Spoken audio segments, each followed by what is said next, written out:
We're back! And boy, do we have a lot to catch you guys up on. Hi, my name's Allie, and this is my husband Justin. In 2019, we purchased a Sprinter van and have spent the last year converting it into a tiny home on wheels. We are finally done, so buckle up and let's hit the road. So we left you guys off on doing the ladder. That's the last thing we filmed, to be honest. And right after that, we went into the ceilings, the floors, and actually that was a great thing to go into, especially after the ladder, because the ladder was so complicated. It had to be weight bearing, it had to be sturdy. The ceilings and floors, I mean, you still want it to be sturdy, but it just was a lot easier to do, so that was kind of nice. Yeah, they're both tongue and groove. Mm-hmm. So you just put it together. The floors, you just hammer them till they click. The ceiling, you just shoot a nail in there. It was a nice change of pace. It really was. From the ladder, which was rough. The ladder was hard, but I mean, like, it was worth it because it was cheaper than the ladders you can get for Sprinter vans. We digress. Anyways. From there, we went on to solar panels. We didn't fully get them wired and everything, but we got them installed on the roof. I was very nervous for this, but oh my gosh. We got our stuff from Renogy. Check out the link below. Highly recommend. We've gotten things that were advertised as plug and play in the past. Renogy solar panel kit, plug and play to the maximum level. It was effortless. The hardest part was getting them mounted. Once they were mounted, you literally plug it and you can go play. It was awesome. It was. And super nice. We'll link the kit that we got below too, because the kit we got just had everything that you needed. Yeah. So you weren't running to different stores trying to buy things online, which happens a lot. It's something to be prepared for if you're going to be building a van, is you're going to be buying stuff left and right. So right after the solar panels, we got into the kitchen, and this was our official first building project. And we're not carpenters, let's just say that. It was definitely the first project. It was really hard. There was, like, you have to make everything square, and then, of course, we're amateurs, so nothing's actually square. Like, I swear I used a square on every single corner, but for some reason I would put it together with a square. Then after I have put together, you put the square back in, and it's not even square anymore. Like, it was a doozy. But we got it. Big, so I will say, that is our best built object, I think, in this van. I think we spent the most time on it, about almost 2 months. I think we spent building the kitchen. None of the drawers were an easy thing. Still aren't. But we got it done, and I think it's pretty sturdy and great. I mean, kitchens are it biggest. Works really well. Yeah. After the kitchen, we thought we'd give ourselves a little bit of a break, move on to the bed. We were thinking, we've got this idea. It's going to be easy. No big deal. Turned into a kitchen number 2 as far as the building projects go. Took probably about the same amount of time, like close to a month for building the bed. We wanted a queen size bed. We wanted a queen size bed, and we wanted it to be comfortable. And so I went on the futon shop. That's where we got our futon, because it's really hard to find futons that aren't just for, like, some teenager that's sleeping over in your basement kind of thing. With that seam down the middle where there's no padding or anything. And yeah, we didn't want seams. So we bought this bed off the futon shop, and let me tell you, this thing is comfortable, but it's heavy. This thing is so heavy. So we built the bed, and then we thought we were just going to be able to pull it out with our hands. Well, that didn't work. Way too heavy. Way it slides too on heavy. The floor, I can't even pull it. Yeah. Yeah, it was tough. And then, not to mention, we put the bed in, and then we put the kitchen in here, because we built the kitchen outside, and then we put it in. Well, they didn't fit. The bed was too big, and we were like, we're not touching the kitchen. We just spent 2 months doing the kitchen. So we had to shrink the bed. We just cut the edges off. Yeah, we cut the edges off. Which worked. It still fit the mattress. Then it fit into the space. Yeah. Now we just had the problem of it was too heavy to slide the way we had envisioned. We thought we could just grab the edge, pull it out, boom, futon. Not the case. Some trial and error went by. We settled on a complicated design of a pipe with ropes wrapped around it, like tie-down straps. Works really well. It was tough to think through, but it was simpler in doing it than it was talking about it. Yeah. Now, for something a little less plug and play. Oh. The heater. Advertised as plug and play. Like, literally, it says electrical is plug and play. And, okay, this is our first mistake. And, just be forewarned, if you make the same mistake, the heater works great now. Like, It's like the Esbar D2 heater. Yeah, it works great. It's a trooper. Keeps us warm. But we didn't want to spend the big dollars on it by going straight to Esbar. So we actually bought it on eBay. And it was advertised as new. And we saved a few $100 by doing that. But seemed like a great idea at the time. It did. Then we get it. Yeah, we get it. We open it up. Has all the plugs to be plug and play in a little baggie. Mm-hmm. In a separate baggie is all of the electrical terminals that are supposed to be attached to Z-plug. In a separate baggie is all of the wires, which is frayed bare ends. Nothing is connected. No, it's literally every component. The motor itself was pre-built. That was it. Everything else was not built for you. We reached out to the guy on eBay that we bought it from. He basically called us an idiot. He's like, I've sold it to like 10 other people. They didn't have any problems. Yeah. He was so rude. Okay. Don't put plug and play in your freaking description if it's not plug and play. Just be transparent and then there wouldn't be any issues. And now the heater, again, we love it. Works great. Mm-hmm. It's made in Germany. Manuals are in German. Oh, that was a doozy. The wiring diagrams are very vague. There's no wiring diagrams. There's one wiring diagram. We found from a lady on YouTube. And it's very vague. Once Justin got it installed, we turned it on and there was like an error message and it wouldn't heat up or anything. The fan would blow and then it would just say error and turn off. I Googled it, nothing came up. And then I really dug through Google. I think like on the 3rd page or something, or I just Googled like a weird word or something with it. I found this forum all in Norwegian. So what I did is I went to the handy Google Translate tool and I just copied and pasted the different people's articles on the forum and I pasted it into a Google Doc. Yeah, I've been feeling that in my eye. It really hurt. That honestly, that saved us. It was just a button. You just had to reset. Literally the simplest thing. Electrical was a doozy. I am no electrician. Props to all you electricians out there. Your job is not easy. Man, you think you understand something, and then you say to yourself, you know what? I'm going to read one more article just to make sure I've got it all down. Finish the article, and then back to square nothing. one. Where am I? Very confusing stuff. But you Lots did of it. terms. So far, so good. He actually, okay, I don't think you give yourself enough credit because you understand it. You do. Well, while he was doing the electrical, I sewed all of our curtains. All of our curtains have like magnets and it attached just like the ones you can buy.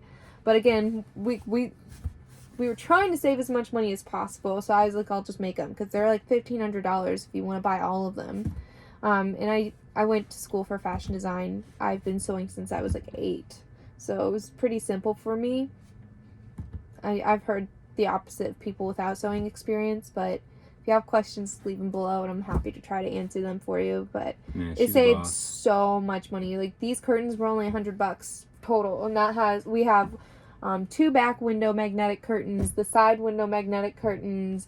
I made cute little like pull curtains for around our kitchen, and then we also have a curtain separating the driver area. So. And they're all blackout curtains with like a cutesy finish on the front. Yeah, so, yeah, they're all insulating blackout. So works really well. Yeah. Yeah, definitely a good way to save money because some of these van items, like the ladder, for example, they just really rack up the prices because of VANLIFE, and you can easily do things yourself. That's something we've had to learn. Which brings us to the toilet. Oh my gosh. We got the what is it? Nature's Head. The Nature's Head composite toilet. Yeah, we got super the handy, composite super toilet. cool. Love it. So the thing is, we didn't want it out. we didn't want it We didn't out. want it to be visible. Yeah. And we don't have anywhere to like hide it away that it could slide in and out kind of thing. We've seen different people do that. Wasn't really an option for our setup. So we decided to make essentially make like an ottoman? Yeah, an ottoman. Like a little bench, and then you can take the lid off, open it, and there's a hidden toilet inside. We whip it up real quick, literally. It was so satisfying how fast we did it. It was literally like one day. Nothing takes a day. We built this box in a day. Yeah. Feeling great. The toilet fits. We're pumped. We're ready. We put it in. We hate it. It was horrible. It was horrible. Literally, I don't have that big of feet. Yeah, you do. It's like 11 and a half. Medium. He has big feet. I could not His fit shoes are my like foot. This big. I could not fit my foot through the walkway. He couldn't. Because the box was so big. It took away from that open concept plan, but I'm clumsy. I knew I was going to walk into that thing and I was going to say some words. So a lot. She had the idea of, why don't we try to make it like a half circle? So it's like a box in the back and then a half circle in the front. Mm-hmm. So we have like half circle doors that kind of open like that. We thought it was just going to save us a couple inches. Wow. It opens up that walkway so well. It looks really nice. We had to learn a whole new technique of woodworking for it, but luckily we had some help on that. Shout out to you, Dad. Seriously. And then it worked out. It was a little bit tough. It took a little bit of time, but I think it's like one of my favorite pieces in this van. It just looks so nice. The people we've showed in here, they don't know it's a toilet. And it's like, oh, this is handy. They're sitting on it. We're like, oh, hey, you're sitting on the toilet. Yeah. I sewed like a cute little futon top for it and everything, so it's nice and comfy when you sit on it. It velcros, so you can pull it off. You know, like it's really cute. Yeah. So after the toilet, the vanity. Yeah, so the vanity. I did that one by myself because I think you were busy doing the batteries when I was doing that. I mean, it worked. It's all drawers. The basically. drawers were extremely hard, and we're not drawer cried people. a lot because it was really hard. You would think for the number of drawers in this van, we would be experts. Not a single one of the drawers in this van went in without words being said. Yeah. They're a struggle. And especially the vanity, because like I was saying, like I literally put squares everywhere. When I was screwing something in, I had a square there. But there's always like an area that I forgot to put the square in, I guess. So the cabinet was not square. It was twisted, actually. Like, how the heck did I make it twisted? It worked out. It looks cute now. It looks cute. But It works, yeah. yeah, this is definitely a doozy. Yeah. Another project she did on her own while I was doing other systems was these overhead cabinets. Honestly, these were really easy. I found a tutorial on YouTube. I will link it below. I can't think of his name right now, but he knows what he's doing. Listen to him, not me.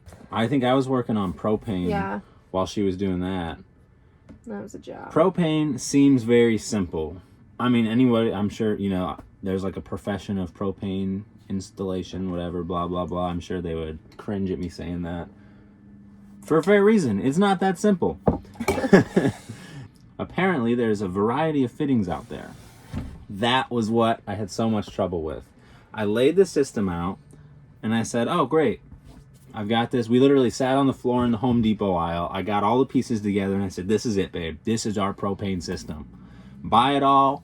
Weld the pipes together, install it into the kitchen, go to connect the dots, none of the fittings match. And at this point, I was like, you know what, this stuff is installed in the kitchen. I am not uninstalling it. It is too late for that. I can tweak it, which is where the problem started. Highly recommend, lay it all out and connect everything before you install it. I jump the gun. I do it all the time. I get excited and I just go for it. He like drills holes into the kitchen and then I don't want him to redo it. So lay it out first. Give yourself that little thing, Don't weld anything together before you know it's gonna work. Then right after that we jumped into the table, and honestly, I will say at this point I was just ready for the van to be done. It was getting rough. It was a little bit of an afterthought. It was extremely an afterthought. I think it works for now, but I think one day... We're sitting on it. Yeah, one day we're going to upgrade it, because we just made it out of pine, and pine isn't, like, a sturdy wood, It's not super rigid. It's a little bit flexible. Mm-hmm. But, I mean, it's a cute table. I would say it's cute. I would just say it's not, like, perfect. So yeah, that's But yeah, done. it's not perfect, but it does the job. It looks cute. It's whatever. Anyways, plumbing. Plumbing, honestly, easier than expected. I did plumbing right after propane, so I was expecting to be in for it. I used PEX tubing. Oh my gosh. Highly recommend PEX tubing. If you don't know what it is, it's like these little plastic tubes with pre-made fittings, clamps, crimp rings, all this stuff. Just had to buy the pliers, the special pliers for doing the clamps. Oh my gosh. It was so much easier than expected. I think I did it in like a week. We have had a couple leaks now that we're driving. But nothing in the Nothing PEX. bad. It's all where there's brass Such connections. Small little drops of water too. It's like barely. The only reason we know about it is because our water pump kept going off. Yeah, but so it worked out. We're still cleaning up the touches on these little brass connections because some of them are tough. Like, especially if you're screwing brass into plastic, I guess there's a risk of cracking it, and so you got to be super careful. Blah blah blah. Silicone. Yeah, silicone's a lifesaver. So Finishing touches. Took a while. Like, there was like weird things that you need to do. Like, we call the back around the door the archway. That was an interesting thing. After the toilet, I kind of had an idea how to get wood to curve.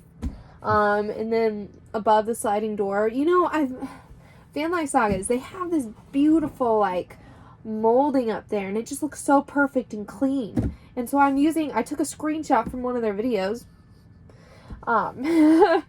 And I wanted ours to look like that.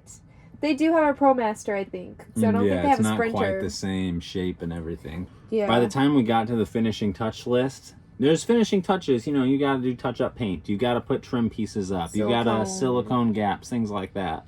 But then there's this whole other list of things that you got to the end of a project and you said there was one little thing left, and you're like, you know what? We'll do that later. Let's hit the ground running into the next thing. Stop you're doing excited to keep going. Stop doing that. Just finish Seriously. the job. Well, we're now, I guess, 2 days into living van life. Yeah. We're getting the feel for it, though. We It's are. been a rocky start. Stay tuned, though. Yeah. Because we're in it. We're in it now. Hit that subscribe button, hit the bell, because you can be notified when we post. But sorry for the delay here. Yeah. We're back to stay, though. If you have any questions about the process, this was a pretty quick video, kind of. So let us know. Yeah, let us know. See you guys next time.